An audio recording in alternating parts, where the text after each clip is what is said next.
Be sure to stay tuned to the end for a bonus animatronic clip.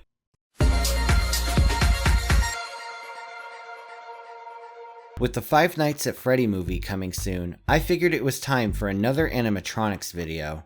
And for the 4th year in a row, we're going to take a look at the wonderful world of submerged animatronics. So as voted on by the fans, here are 10 of the scariest submerged animatronics ever. Number 10. The Pirates on Los Piratas at Belgium's Bellewaerde. Pirates of the Caribbean is perhaps the most famous dark ride out there. In addition to inspiring a hit series of films that progressively got worse with each entry, the ride itself is among Disney's most iconic attractions. Wanting to replicate the ride's success, several European parks opened their own pirate-themed boat rides over the years, some of which arguably lifted scenes directly from the Disney attraction. While some of these rides are still in operation, many have sadly closed down. One of these defunct experiences is Los Piratas at Belgium's Bellewaerde. With a ride system built by German manufacturer Mack Rides, this attraction first opened in 1991. Unlike the Disney attraction, this ride is based on a real historical event. Based on the Spanish colonization of the Americas in the 1600s, this ride follows a group of pirates as they attempt to claim the Mayans' treasure. Along the way, guests came across several animatronics. Though they weren't on the level of Disney, the technology was still pretty impressive in its own right, and 2 of these animatronics qualify for this list. One of them is a pirate that rises above the surface and spits up water, and another one is a pirate that attempts to climb out of the water only to be clonked on the head by a broom. As with other underwater animatronics, the idea of moving submerged mechanics is enough to send chills down any submechanophobic spine. You can even see what looks like a wire or a compressed air hose. Honestly, I'm not sure. Admittedly, this is a fairly tame pair of animatronics for those who don't have submechanophobia, but we're just getting things started.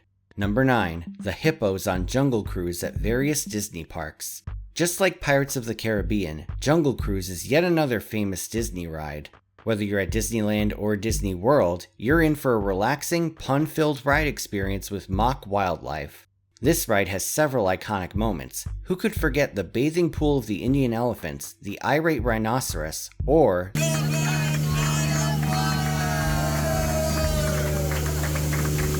this ride is most well known for its animatronic animals. Originally, Walt Disney himself wanted to use real animals on the ride, but the idea was rejected since real animals tend to sleep during the day. As a result, the ride experience uses animatronics to simulate an aquatic safari.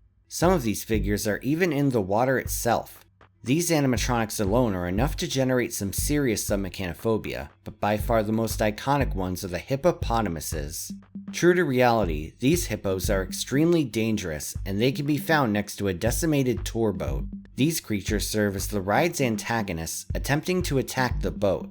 And among submechanophobics, they're the most frightening, rising from the water with big gaping mouths.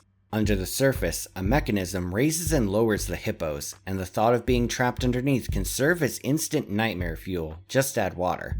As if hippos in real life weren't terrifying enough, these robotic hippos are frightening in their own right.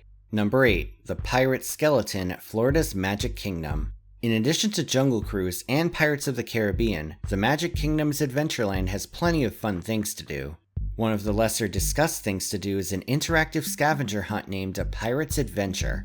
Near the entrance to Adventureland from Frontierland, there is a small shack where you can start the game. Here you'll pick up a map and a small card. Using the map, you go around the park looking for various symbols. Once you find a symbol, you can just scan the card and the next clue will be revealed. Various props and effects are used, and each map leads to its own treasure. Right now, there are 4 maps, but usually there are 5. The 5th map involves searching for a square-shaped jewel. On this hunt, the final clue leads to a scene where a pirate skeleton rises from the water holding the jewel. As of right now, this figure is out of order, but normally, the figure is found right next to the Swiss Family Treehouse and the Jungle Cruise's entrance. Its grimy appearance and the fact that it's a skeleton definitely qualifies it for the list. And it's well concealed by bubbling water before it surfaces, so you really can't tell how deep the water is either. As simple as its movement is, this is another figure you wouldn't want to be in the water with. But overall, it's a pretty awesome figure, and hopefully it will return soon. Number 7. The giant crocodile on Treno delle Miniere at Italy's Lunar Park. As of today, Lunar Park is the oldest operating Italian amusement park. Located in the capital city of Rome, this park has a rich history including several forgotten attractions. One of these rides is a heavily themed roller coaster named Treno delle Miniere, or Mine Train in English. Built by Italian manufacturer Pininfarina, this coaster featured extensive rockwork and a large-scale animatronic. Though photos and video of it are rare, it was indeed a fascinating specimen. This large crocodile ran on a track in a pool of water. As the train passed by it, the croc would rise above the surface and startle guests on board. Though I wasn't able to find footage of it fully functional, the size and scale of this animatronic are easily worth noting. And there's no doubt that it gave local children nightmares at some point. Sadly, the ride closed in 2008 after provincial officials closed the park due to safety concerns. While the park later reopened in 2016, the coaster sat abandoned. You can actually see the old animatronic on Google Earth from a previous scan, but sadly, no photos of it abandoned are known to exist. A truly mysterious entry to this list. Number 6. The Sea Serpent on Alibaba's Palace at Walibi, Belgium. Yep, another Belgian animatronic has made this list. And just like the other ones, this one can also be found on an indoor boat ride. Though no longer in operation, this boat ride took guests through several set pieces inspired by Middle Eastern folklore. Specifically, the scenes were based on 1001 Nights. These scenes were brought to life with a number of animatronic figures, but only one was able to make this list. At one point, you'll come across a scene depicting a sea monster attacking a boat. Its large teeth, huge tongue, and bits of sail hanging from its mouth made this a rather intimidating figure. And the fact that he was partially submerged in water makes him a grade A candidate for this list. Unfortunately, the ride would shut down in 2012 and completely drained. All of the scenery was eventually removed in 2019 to make way for the Popcorn Revenge trackless dark ride. The sea monster is often forgotten about, and media of it is also pretty rare. So if you have any memories of this animatronic, feel free to comment them down below. Like what you see so far? Feel free to subscribe and hit the bell for new video notifications. If we can get to 400,000 subscribers by the end of the year, I'll do a video on the world's steepest roller coasters. Number 5. The Dragon at Las Vegas, Nevada's Excalibur Hotel. The early 90s were a time known as the family-friendly era for Las Vegas. This era saw the opening of several hotels and exhibits which focused on family entertainment. At the time, the city was experiencing rapid growth, with many families moving there. However, many of these attractions failed and faded into obscurity. Though the Excalibur Hotel remains a solid family destination on the Strip, it once had another one of these family attractions. First debuting with the hotel in 1993 was a live show named Merlin and the Dragon. Set in the moat surrounding the castle, this show started off with an enormous animatronic dragon. This dragon was situated on a track and had the ability to breathe fire. While the figure was undeniably awesome, as all dragons are, it was said to be a maintenance migraine. Just like the currently decimated Maleficent animatronic at Disneyland, this dragon was also nicknamed Murphy. Murphy's Law states that anything that can go wrong will go wrong, and that was certainly the case with this dragon. Despite these technical issues though, this show ran for over a decade before closing sometime around 2004. Interestingly enough, many of the show's elements still remain in place today. Though the moat has been drained, Merlin's hut remains on the property. Moreover, you can see the track that the dragon ran on if you look closely. Most notably, the dragon is still said to be under the walkway sitting abandoned. Number 4. The Dragon on Bamboo Chutes at New Hampshire's Storyland. That's 2 dragons in a row here. Located in Glen, New Hampshire, Storyland is a theme park targeted towards families with small children. In terms of theming, there's certainly a lot of it, with elaborately designed attractions and a colorful atmosphere. Some consider it to be one of the best family theme parks out there. There's also a Chinese-themed log flume named Bamboo Chutes.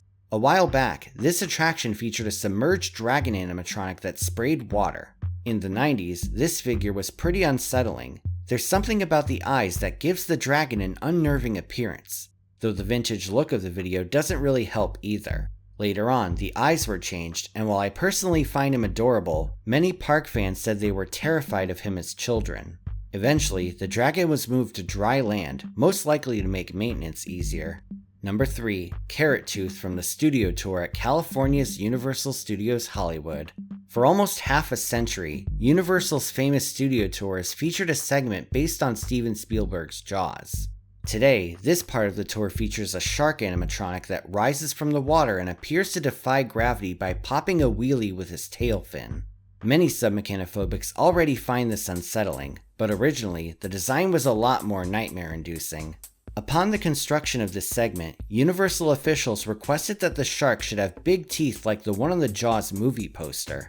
The result was a surreal animatronic with giant white teeth shaped like carrots. Guests at the time found this animatronic to be goofy looking, but to be honest, the fact that it doesn't resemble a real shark makes it much more unnerving. The cartoonishness of how frightening it is gives it a "what the hell is that thing" vibe to it that doesn't exist with the animatronic today. After the release of Jaws 2, the animatronic was changed, losing its carrot teeth in favor of a more realistic looking mouth. And though it may not be horrific as it once was, it still remains an iconic section of the tram tour. Number 2. The robots at Russell Speeder's car wash chain. Yes, I am in fact desperate enough for new submerged animatronics to include that I featured ones at a car wash. You may not have heard of these animatronics before, but if you live in Nebraska, New York, or Connecticut, you may have been to a Russell Speeder's. This chain of car washes not only offers unlimited monthly washes for less than $40, but they also feature an exclusive line of patented robotic figures. These robots feature moving heads and arms, spraying your vehicle with pre-wash before the soap cycle. They may not be fully submerged, but they do get pretty wet. As for the design, do I even need to explain why these faces are horrifying? Just look at them. You'd expect to see these grinning plastic mugs on a horror movie poster. Just imagine seeing one of these in a back alley at night. And keep in mind that I washed my car multiple times in 1 week to get this footage. This required me to get that monthly pass, and the people who work there probably think I'm insane for washing my car so many times in 1 week. You may be thinking, why on earth would you buy an unlimited car wash pass for the sake of making a video about robots with water on them? Well, maybe I've just lost control of my life. Number 1. Monstro at the Netherlands Efteling. Efteling is without a doubt one of the world's most acclaimed theme parks. This park is themed to fairy tales, with plenty of whimsical fantasy attractions. In addition to some excellent roller coasters and dark rides, there's also the Fairy Tale Forest walkthrough attraction. This attraction, described as a living picture book, features set pieces based on a number of fairy tales. Such stories include Hansel and Gretel, Tom Thumb, and Pinocchio. Remember the scene in the Disney movie where Pinocchio is swallowed by a giant whale? Well, here, the whale is replaced with what looks like a massive carnivorous goldfish. This extremely detailed fish sits in the water and is able to move his mouth and eyes. Just think about how many kids got nightmares about falling in and being eaten by this guy. Perhaps the creepiest part about him is the Pinocchio animatronic that appears inside of his mouth.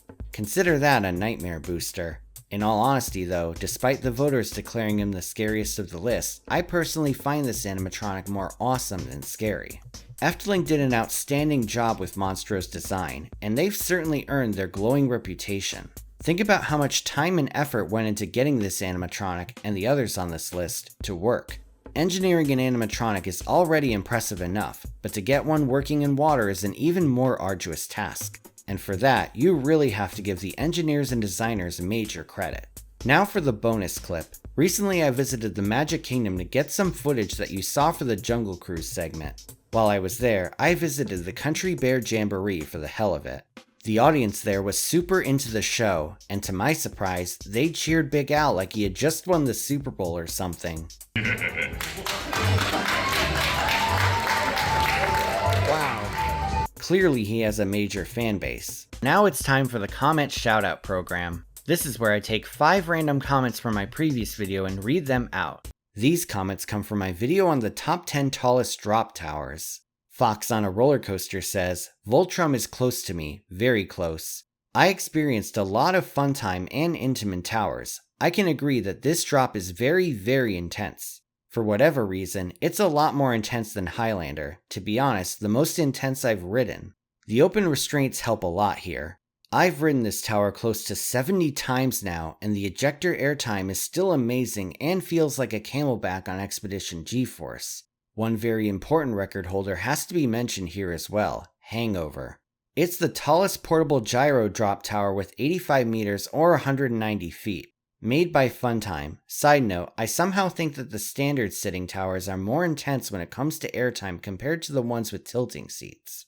Mao Marlowe says, I once built a death park in RCT3 with a ride named Apollo 13.